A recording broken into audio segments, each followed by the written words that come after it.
क्या तेल में होने वाली मिलावट के कारण आप खा रहे हैं बिना तेल का खाना? मिलावटी तेल से होने वाले हेल्थ इश्यूज को देखते हुए आपने पूरी पराठे बनाना तो जैसे बंद ही कर दिया है। क्या आप मानेंगे अगर मैं आपसे कहूँ कि आप अपने परिवार को पूरी पराठे और उनकी पसंद का खाना खिला सकती है, वो भी बिना उनकी हेल्थ को नुकसान पहुंचाए? यकीन करना मुश्किल है ना, लेकिन अब ये मुमकिन है। वंश कोल्हू प्योर सरसों कच्ची घानी ऑयल के साथ।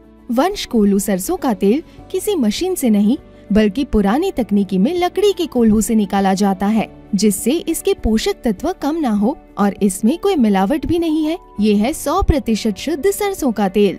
तो अब रोज बनाइए अपने परिवार के लिए उनकी पसंद का खाना वंश कोल्हू प्योर सरसों कच्ची घानी ऑयल के साथ। वंश कोल्हू, तेल सही मिलेगा यहीं। Manufactured and marketed by Vansh edibles private limited, 6 MI Husainganj, Sitapur, UP, Bharat. Pin 261125। In the quiet of the golf course, I learn more than a game. I learn about focus, success, and the sweet taste of victory. Singhania Educational Institute, cultivating knowledge. नमस्कार दोस्तों, आपने देखना शुरू कर दिया है आई India और मैं हूं डॉक्टर पंकज सिंह गौर। और आज बात करेंगे देश के उस सबसे वयोवृद्ध सांसद की जिनका निधन हो जाने के बाद अब उनकी राजनीतिक विरासत को कौन संभालेगा। जी हां, चूंकि सबकी नजरें लगी हुई हैं 94 साल की उम्र के बावजूद बखूबी से अपने दायित्वों का निर्वहन करने वाले शफीकुर रहमान बर्क, जिनका हाल ही में निधन हो गया और वो संभल से पिछली बार चुनाव जीते थे और संभल में अब उनका राजनीतिक उत्तराधिकारी कौन होगा, इसको लेकर चर्चाएं तेज हो गई हैं।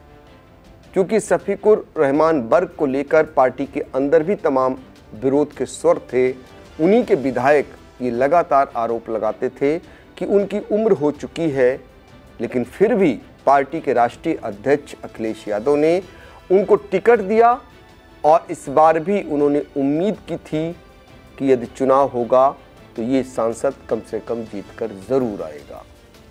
लेकिन उनका खराब स्वास्थ्य चल रहा था लगातार, जिससे उनका निधन हो गया और इसके बाद अब चर्चाएं हो रही हैं कि उनकी राजनीतिक विरासत को कौन आगे बढ़ाएगा, समाजवादी पार्टी से यहाँ कौन चुनाव लड़ेगा।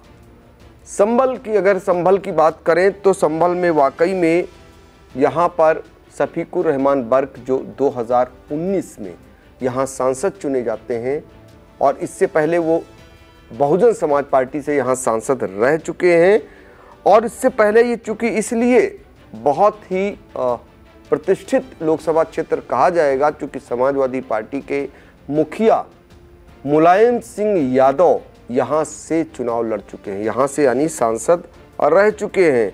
इसके अलावा यहीं से अगर बात करें तो राम गोपाल यादव भी सांसद रह चुके हैं।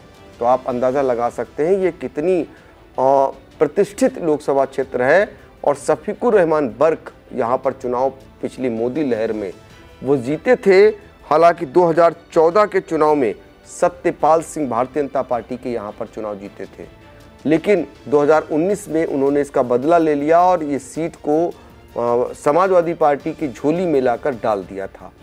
अब सबकी नज़रें लगी हुई हैं कि आखिर यहाँ पर शफीकुर रहमान बर्क का उत्तराधिकारी कौन होगा, ये हर कोई जानना चाह रहा है। तो 3 नाम दरअसल सामने आ रहे हैं और जिनको लेकर बताया जा रहा है कि यहाँ से चुनाव लड़ सकते हैं या समाजवादी पार्टी ने प्रत्याशी घोषित कर सकती है। तो उन पर ज़रा चर्चा कर देते हैं। उनमें से एक जो प्रमुख नाम आ रहा है वो आ रहा है जियाउर रहमान बर्क। जो जियाउर रहमान बर्क हैं वो शफीकुर रहमान बर्क के पोते हैं, जिनके लिए पिछले दिनों एक शायरी बर्क साहब ने कही थी और वो बड़ी चर्चा का विषय बनी थी, यानी जिसमें उन्होंने सब कुछ इंगित कर दिया था कि वो अपनी राजनीतिक विरासत को सीधे तौर पर अपने पोते को सौंपना चाहते हैं या पोते के रूप में आगे बढ़ना देखना चाहते हैं।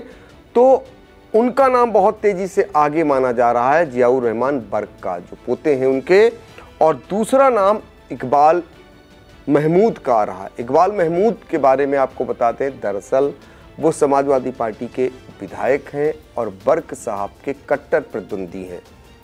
ये लगातार विरोध कर रहे थे बर्क साहब को टिकट दिए जाने को लेकर, और पार्टी नेतृत्व से अपनी शिकायत भी दर्ज कराए थे और यही सवाल उठा रहे थे कि बर्क साहब वयोवृद्ध सांसद हैं, उनकी उम्र काफ़ी हो चुकी है, ये खुद टिकट चाह रहे हैं इकबाल महमूद। तो दूसरा नाम ये है। और तीसरा नाम आप जानकर हैरान रह जाएंगे, जो तीसरा नाम आया है वो नाम इसलिए प्रभावी माना जा रहा है, दरअसल उनको पिछले दिनों सभी जानते हैं कि बदायूं से समाजवादी पार्टी ने प्रत्याशी घोषित किया था और उसके बाद उनका टिकट काटकर उनके चाचा को वहां पर टिकट दे दिया गया। जी हाँ, अब तो आप लोग समझ ही गए होंगे हम किसका जिक्र कर रहे हैं। हम दरअसल जिक्र कर रहे हैं धर्मेंद्र यादव का। धर्मेंद्र यादव जो बदायूं से हमेशा चुनाव लड़ते थे और वहां पर धर्मेंद्र यादव की जगह पर उन्हें प्रत्याशी पहले घोषित किया गया, फिर उनकी जगह पर अब उनके चाचा शिवपाल यादव को प्रत्याशी घोषित कर दिया गया। और धर्मेंद्र यादव लगातार लोगों को समझाने में लगे हुए हैं कि उनके और चाचा में कोई फर्क नहीं है। ऐसे में धर्मेंद्र यादव खाली हो चुके हैं। हालांकि धर्मेंद्र यादव को आजमगढ़ का प्रभारी बनाया गया है, लेकिन इस बीच बहुत तेजी से चर्चाएं होने लगी हैं कि संभल से धर्मेंद्र यादव लड़ सकते हैं। उसके पीछे का कारण यही है कि यहाँ पर रामगोपाल यादव को जनता ने जिताकर संसद भेजा, उससे पहले मुलायम सिंह यादव को जिताकर संसद भेजा, और भी तमाम ऐसे नाम हैं जिन्हें भेजने का काम किया। श्रीपाल सिंह यादव जो जनता दल से लड़ते थे 2 बार, इनको भेजा। धर्मपाल सिंह यादव जो बहुजन समाज पार्टी से चुनाव जीतते थे, उन्हें भी जनता ने यहाँ से संसद भेजा। तो धर्मेंद्र यादव के लिए मुफीद ये सीट है। अब देखना होगा कि इन तीनों में से किसे समाजवादी पार्टी प्रत्याशी बनाती है। कौन शफीकुर रहमान और बर्क की राजनीतिक विरासत को आगे ले जाता है, समाजवादी पार्टी की इस सीट को बरकरार रख पाता है, ये फिलहाल समय बताएगा, इस पर नज़र रहेगी। तो देखते रहिए आई इंडिया। और हाँ, हमारे चैनल को यदि लाइक सब्सक्राइब नहीं किया है तो आप लोग ज़रूर कर लें और अपना कमेंट ज़रूर दें ताकि हमें संबल प्रदान होता रहे।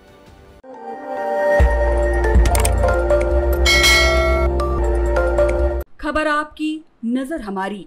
देखते रहिए आई इंडिया।